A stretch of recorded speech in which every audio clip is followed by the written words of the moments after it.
자, 제5절 무고죄입니다. 자, 서론을 보게 되면 추상적 이용법 나와 있네요. 자, 미수가 없고 이 점은 위증죄와 같은데 목적범이라는 걸 좀 알아두셔야 됩니다. 자, 밑에도 조문을 보시게 되면 형사처분, 징계처분을 받게 할 목적이다. 목적 동그라미, 목적범이라는 것 시험이 잘 나옵니다. 자, 올라가시고 자, 보호법에 관련해서 판례 한번 나와 있죠. 주된 보호법이기 뭐고 부수적으로 뭐가 되는지를 한번 보시면 됩니다. 자, 그 다음 밑에 도표를 보면요. 우리 전 시간에 봤듯이 이 은닉도피죄, 그 다음 증거인멸죄는 친족 간의 특례 조항이 적용됩니다. 그쵸? 가족이나 친척 등을 위해서 범인을 은닉도피할 수 있고 증거를 인멸할 수 있잖아요. 그래서 친족 간의 특례 조항이 적용되고요. 그 외의 것은 적용되지 않습니다. 자, 그 다음 위증죄하고 무고죄는요. 자백자수의 특례가 적용이 된다. 이 두 가지만 알아두시면 될 것 같아요. 도주죄 같은 경우는 어떤 것도 적용이 없습니다. 자, 무고죄 가보죠. 자, 타인으로 하여금 타인에다가 밑줄. 형사처분, 징계처분을 받게 할 목적으로 공무원, 공무소에 대해서 허위사실 신고했을 때 무고죄가 되는 것인데 여기서 허위사실 밑줄 긋죠? 가로 열고 객관설이다. 자, 위증죄는 주관설이었죠? 무고죄는 객관설입니다. 그리고 자백자수가 여기에도 마찬가지로 적용된다고 봤습니다. 자, 주체는 제한이 없죠. 공무원도 본죄의 주체가 될 수 있는 것이고요. 이때 판례 별표. 자, 두 번째 줄에 명의자는 이름만 빌려준 것에 불과하고 그 명의를 대리한 자가 이 대리자가 실제 고소행위를 주도했다면 무고죄 주체 누군가요? 누구로 봐야 돼요? 명의 빌려준 자입니까? 고소행위를 주도한 대리자입니까? 빨간색으로 대리자, 대리 동그라미, 이 자가 무고죄의 주체라는 것이 시험에 잘 나옵니다. 다음 행위 대상을 볼게요. 자, 공무원, 공무소다. 모든 공무원, 공무소가 아니라 형사처분, 징계처분을 내릴 수 있는 직권을 가진 사람만이 됩니다. 됐어요? 그래서 예를 보시게 되면 검사, 사법경찰관 및 그 보조자, 대통령 등등이 나와 있는데요. 판례를 통해서 보셔야 돼요. 자, 빨간색으로 대통령도 부하 직원에 대해서 징계권을 갖고 있죠. 국세청장관도 마찬가지고요. 도지사도 마찬가지인 거예요. 그래서 이런 사람들에게 허위사실 신고하는 내용의 진정 등을 하게 되면 역시 뭐가 됩니까? 무고죄가 될 수가 있다. 이렇게 보시면 됩니다. 자, 그러나 파란색으로 조합중앙회 세모, 조합중앙회장 세모는 그런 권한이 없다는 거예요. 그래서 이것은 무고죄의 대상이 되지 않습니다. 행위 상대방이 되지 않아요. 자, 그 다음 허위 사실을 신고하는 것이다 고 봤습니다. 의 보시게 되면 객관적 진실에 반한다고 되어 있죠. 이것을 가로 열고 객관설이다 이렇게 말합니다. 자, 허위라고 오신했다 하더라도 그것이 실제 객관적 진실에 부합하다면 그때는 무고죄가 되지 않는 거예요. 그 점에서 위증죄하고 다른 거예요. 자, 밑에 판례 볼게요. 자, 밑에 판례 보시면 신고자가 그 내용이 허위라고 믿었다 할지라도 객관적으로 진실한 사실에 어떻대요? 파란색으로 부합하다, 부합세모. 그러면 죄가 됩니까? 안 됩니까? 안 되죠. 그리고 허위인지 아닌지는 검은색으로 핵심 동그라미, 중요 내용 동그라미를 가지고 허위인지 여부를 판단하겠다. 이렇게 보시면 됩니다. 그리고 무고죄에서 말하는 객관적 진실에 반한다는 이 허위 사실이라고 하는 부분은 빨간색으로 적극적으로 증명을 해야 됩니다. 그걸 입증해야 돼요. 그래야지 무고죄가 나올 수가 있어요. 그렇지 않고 단순히 진실을 인정할 수 없다라고 하는 검은색으로 파란색으로 소극적 증명 밑줄 그으시고 X 이것만으로는 판단하지 않겠다. 즉 무고죄 성립을 엄격히 엄중히 하겠다는 겁니다. 소극적 증명만으로도 된다고 하면 틀려요. 자, 다음 자, 도박자금 대여 사건 볼게요. 우리 형법 이제 거의 오늘이 마지막 시간이잖아요. 그 맨 끝에 나와 있는 무고죄, 위증죄, 증거인멸죄, 범인은닉도피죄 이런 것들이 공무원 시험에서 엄청나게 중요하게 출제가 잘 됩니다. 재산죄보다 비중이 더 높아요. 그래서 마지막 파트를 정말 신중히 해서 몇 번 보셔야 돼요. 자, 도박자금 대여 사건 볼게요. 자, 신고 사실이 일부의 허위가 포함되어 있다 했을 때 이것이 단순히 파란색으로 과장에 불과하다 세모 치시면 이때는 죄가 되지 않아요. 일단 끊고 무고죄가 되질 않아요. 그런데 그 일부 사실이 자, 밑에 동그라미 1번 해볼까요? 국가의 심판작용을 그르친다. 동그라미 1번. 그 밑에 개인의 법적 안정성을 해칠 우려가 있다. 동그라미 2번. 그랬을 때에는 이것이 무고죄가 되는 수도 있어요. 그것이 바로 밑에 2번인데, 자, 빨간색으로 도박자금을 대여한 사실에 대해서 그 용도에 대해서 허위를 신고했을 때 이것이 무고가 된다. 이렇게 보시면 돼요. 그래서 1번도 좀 받으시지만 2번이 출제가 더 잘 됩니다. 도박자금 대여한 금전 용도에 대해서 허위 신고했을 때 무고죄가 된다. 이렇게 정리해 두시면 돼요. 이 사실관계는 참고로 받으시고요. 사실관계 시험 나온 건 아니에요. 일단은 그래서 요 밑에 제가 사실관계 나온다고 한 것은 사실관계 나옵니다. 근데 이건 참고로 좀 받으시고 1번, 2번을 좀 받으시면 될 것 같아요. 자, 밑에 2판례 별표 쳐볼게요. 자, 밑에 2도 별표를 쳐볼게요. 자, 여기 보시면 자, 금전을 대여한 고소인이 차용금을 갚지 않는 차용인을 사기죄로 고소를 했는데 어떻게 했냐면 자, 사실대로 얘기했었더라면 내가 돈을 빌려주지 않았을 것인데 저놈이 나한테 빨간색으로 차용금의 용도를 속였다. 용도 동그라미. 속이는 바람에 내가 대여해주게 한 사안이라면 그때는 밑에 줄에 무고죄가 된다고 봤습니다. 끊고 여기도 마찬가지잖아요. 도박자금 용도 속인 거지, 그치? 그래서 용도를 속이는 바람에 대여해줬다고 하게 되면 무고죄가 될 수가 있다. 이런 말입니다. 근데 그 용도가 아니라 파란색으로 단지 차용인이 변제 의사와 능력 유무에 관하여 기망하였다. 요거 세모 치시면 이걸 세모 치시게 되면 이때는 위의 것과 달라서 마지막으로 밑에 허위사실 신고했다라고 볼 수가 없다. 영향을 줄 정도로 허위사실 신고했다고 볼 수가 없다. 그래서 이것은 무고죄가 된다 안 된다? 안 된다. 이렇게 정리하시면 돼요. 아시겠죠? 자, 다시 한번 밑에 다음 페이지 한번 가보시게 되면요. 자, 돈을 갚지 않는 차용금 사기로 고소하면서 도박자금 빌려준 사실을 감추고 뭐 내비게이션 쭉쭉 나와 있는데요. 여기까지 사실관계인데요. 여기서 파란색으로 변제 의사와 능력도 없는데 파란색으로 세모 치시면 파란색입니다. 세모 치시면 자, 이것은 사기죄로 처벌하여 달라. 이런 취지였기 때문에 이것은 뭐다? 무고죄가 될 수가 없다. 왜냐하면 밑에 보시면 그 용도를 속이는 바람에 대여하게 되었다는 취지로 주연 사실이 없잖아요. 그렇기 때문에 이것은 충분히 허위사실 신고했다라고 볼 수가 없기 때문에 무고죄가 되지 않는다. 이렇게 정리하시면 될 것 같아요. 그래서 어떻게 정리하시냐면 이거 이해하시려면 좀 복잡해요. 그래서 용도란 말 나와 있잖아요. 용도, 이 용도라고 나와 있을 때는 색깔칠 하시고요. 이렇게 나오게 되면 무고죄가 되는데 그것이 아니라 이렇게 변제 의사와 능력 유무에 관해서 속인 부분이라면 이때는 죄가 되지 않는다. 이렇게 취지로 정리하시면 될 것 같아요. 자, 다음 페이지 한번 가봅니다. 자, 여기죠. 판례 보시게 되면 자, 일부의 진실에 반하는 내용이 포함되어 있었다 할지라도 앞 페이지에 설명드린 바가 있습니다. 단순히 정황을 과장했다. 파란색 세모 치시면 그때는 죄가 되지 않는다. 또 영향을 줄 정도까지는 이르지 않았다는 거예요. 이르지 아니하였다라고 했을 때도 역시 마찬가지로 무고죄가 되지 않는다고 봤습니다. 자, 그 다음 밑에 2번 별표.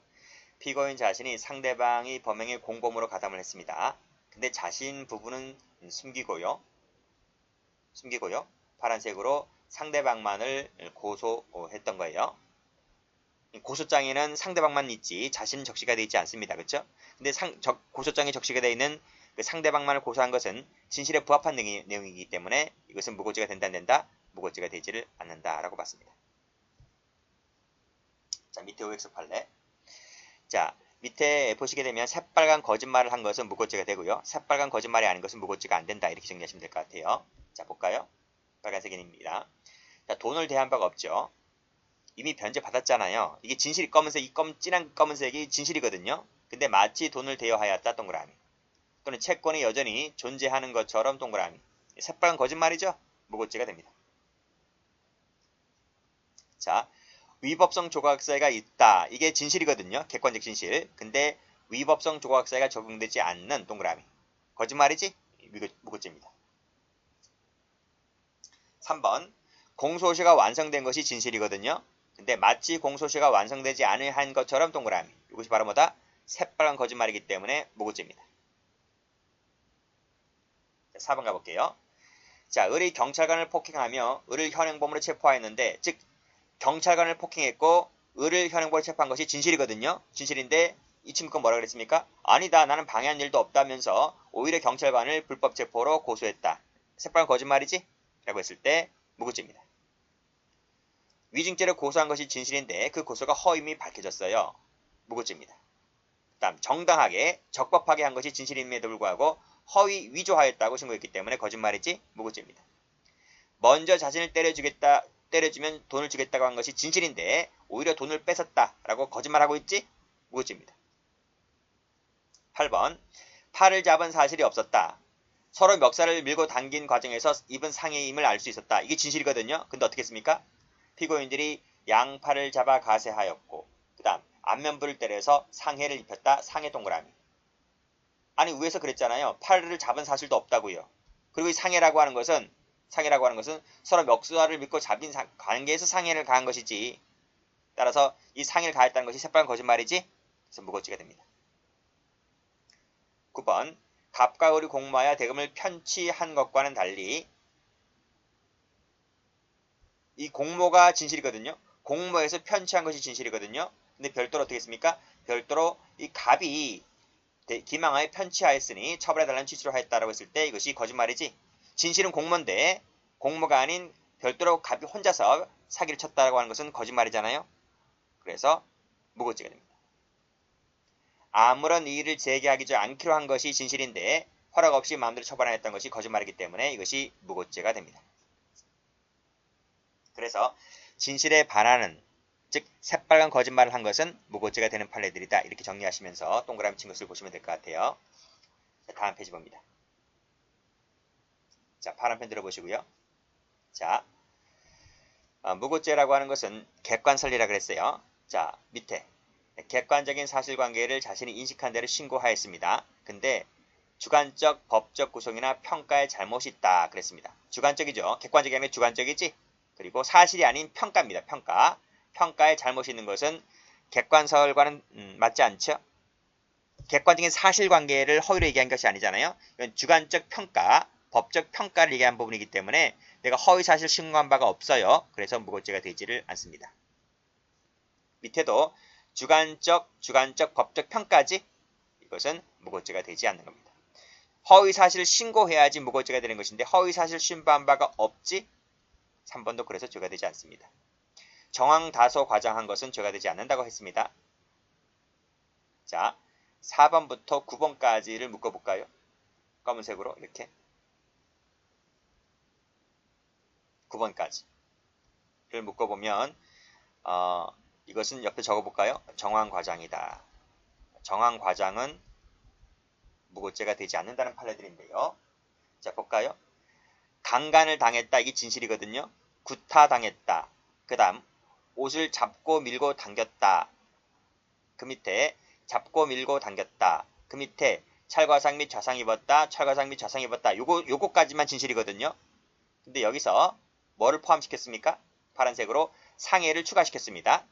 그 다음 그러니까 강간을 당한 것은 다 적었는데 약간 뻥튀기를 하는 겁니다. 상해를 약간 포함시키는 거죠.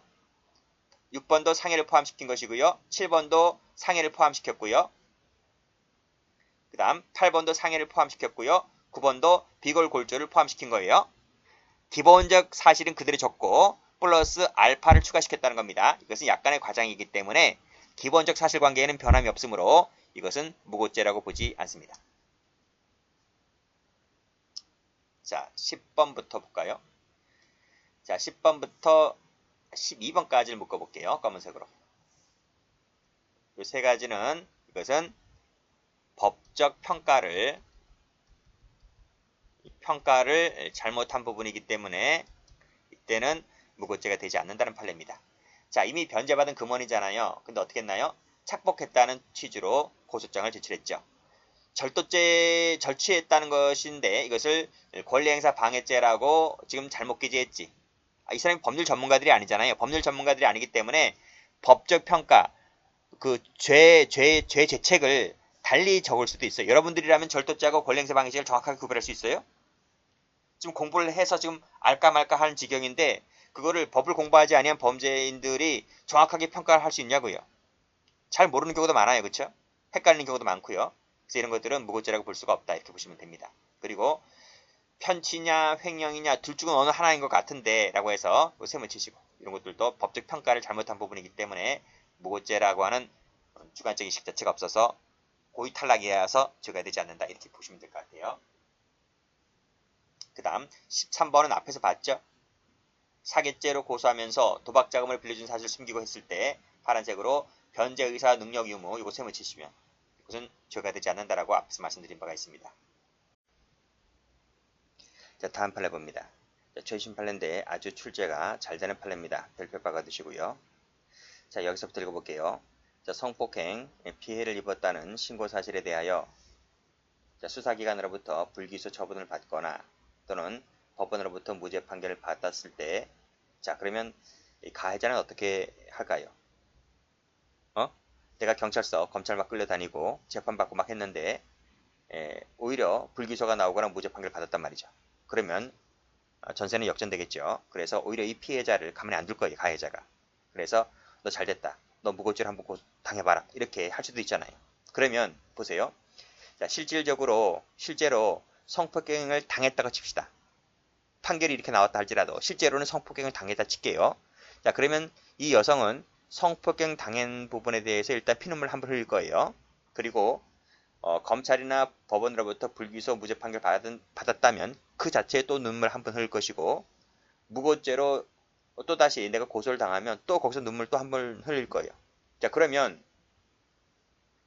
자, 이런 결정이 내려지게 되면 성폭행 피해 입은 사람이 겁나서 어디 고소하겠습니까? 그렇잖아요. 따라서 이 불기소나 무죄 판결을 내려졌다 하여 자, 이를 근거로 그 신고 내용이 다 허위다 라고 단정하여 무고죄로 다 공세를 취하면 안 된다는 거예요. 안 된다는 겁니다. 왜 그럴까요? 물론 성폭행을 한 적이 없어요. 저 여성이 나의 인생을 망치기 위하여 내 사업을 망치기 위하여 거짓말로 이렇게 허위로 강간죄 등으로 고소할 수도 있는 거잖아요. 그쵸? 그러니까 그럴 수도 있지만 아니면 실질적으로 성폭행을 당한 경우도 있을 수가 있을 것 아닙니까? 그렇기 때문에 이런 결정이 내려졌다 하여 무조건 허위라고 단정지어서는 안 된다는 거예요. 자, 이런 사건에 있어서 피해자임을 주장하는 그자가 처하였던 객관적 특별한 사정을 충분히 고려한 채 무고죄 연지 여부인지 아닌지를 따져야 되는 것이지 그런 사정을 고려하지 아니한 채 무조건 무고죄로 몰아가서는 안 된다. 그 여성이 얘기하고 있는 그 말, 성폭행 피해를 입었다는 그러한 말, 진술에 대한 그런 변소를 쉽게 배척해서는 안 된다는 것이 이 판결 내용입니다. 최근에 출제가 많이 내려졌기 때문에 많이 나왔기 때문에 반드시 정리를 해 두셔야 됩니다.